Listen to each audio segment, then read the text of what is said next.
तो आप जय हिंद बोलते हो, तो ये हिंद नाम का देश दुनिया के नक्शे में कहां पर है? इस देश के अंदर रहने वाले मुसलमानों का बहुत बड़ा योगदान है इस देश को हिंदुस्तान बनाने में। अब मुस्लिम भाई कोई होंगे तो लट वाला पीछे तो नहीं है, ध्यान रखना पड़ता है ना भाई। आंदोलन चला था, उधर चले गए। नेता अपने भाषण के बाद में जय हिंद बोलते हैं। हमारे देश के अंदर एक स्कूलों में प्रतिज्ञा करवाई जाती है, उसमें भी लास्ट में जय हिंद बोलते हैं। ये जय हिंद जय हिंद जय हिंद, आखिर में वो जय हिंद कहां घुस गया? जितनी भारत की सुरक्षा एजेंसियां हैं वहां घुस। मैं इसका उदाहरण देता हूं, राम साहब ने बहुत बढ़िया बात कही थी। मैं 16 में दिल्ली के रामलीला मैदान पर जब हमारा पहला संविधान समारोह प्रोग्राम हुआ, और उसकी वजह से हमारी शुरुआत होने की वजह से भारत सरकार को भी संविधान दिवस मनाने के लिए विवश और मजबूर होना पड़ा था। उस प्रोग्राम की परमिशन के लिए मैं डीसीपी के पास में गया, तो डीसीपी ने मुझसे यही सवाल किए, आप ये प्रोग्राम क्यों करना चाहते हो? कैसे भारत का संविधान लागू नहीं है? आप ये कैसे कह सकते हो? तब मैंने उसको भी यही कहा था। मैंने कहा आपका सीनियर राजा है तो आप खड़े होकर क्या बोलते हो? बोले इसमें क्या है, जय हिंद बोलते हैं। वर्दी में है तो सैल्यूट मारते हैं, नहीं तो 2 हाथ पीछे करके जय हिंद बोलते हैं। अच्छा, आपका जूनियर अगर आ जाए आपके सामने तो क्या बोलता है? बोला वो भी यही बोलता है, जय हिंद बोलता है। तो आप जय हिंद बोलते हो, तो ये हिंद नाम का देश दुनिया के नक्शे में कहां पर है? भारत का कॉन्स्टिट्यूशन कहता है article 1 India that is Bharat.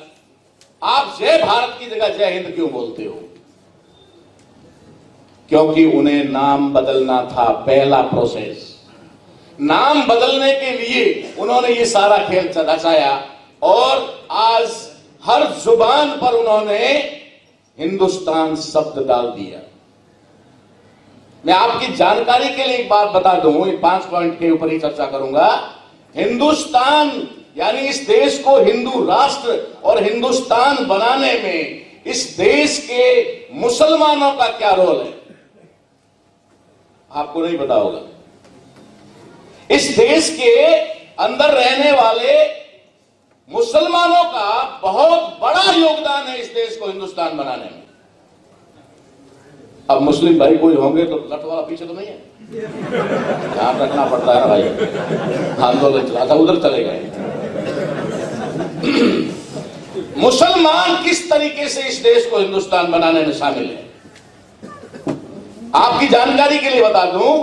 जिस तरीके से तथाकथित हिंदू धर्म या जो भी इस देश का सिस्टम है, उसमें 2 नस्ल के लोग हैं, एक आर्यन ब्राह्मण और दूसरे भारत के मूल निवासी। ठीक उसी तरीके से भारत के अंदर मुसलमानों में भी विदेशी मुसलमान और भारत के पसमानदा या कन्वर्टेड मुसलमान 2 हैं, अलग अलग हैं।